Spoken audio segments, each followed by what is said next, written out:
jumpa yang itu urat betul-betul itu point you akan rasa dekat sini ada sikit macam kebas, kanan-kanan sikit. Jun, boleh tunjuk saya tak ini tempat pembuangan kencing di macam mana? Boleh. Tolong tap screen dan sharing.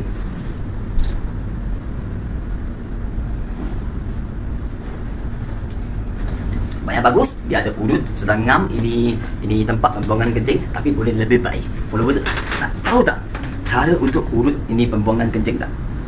Nak tahu? Komen nak dulu. Master tunjukkan. Okey, dia ada sikit lagi kena tiung sikit.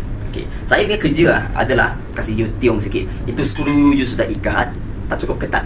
Sekarang saya tolong you ketat sikit. Ketat sikit saja. Okey, dengar. Tadi dia urut, dia ada tekan sikit. Dia naik turun. Tapi lah, you tak nak main dia punya urat. Macam mana main dia punya urat Jadi kita tolak sikit kaki dia, sikit saja. Yang penting kena lembut. Okey, you cuba naik kaki. Naik. Okey. Kalau dia naik dia naik sendiri tak boleh Okey, lembut. Yang kita tolak bukan dia yang kontrol, kita yang kontrol. Terapis yang kontrol. Kita sudah tolak sikit. Lepas tu sapu dengan sikit. Okey, nah ini. Ini urat. Ini. Okey, lepas tu naik turun. Ini sini ada satu urat. Ini di tengah Karet. Ini. Nampak ni? Kalau boleh tolong komen boleh. Ni tengah tekan naik.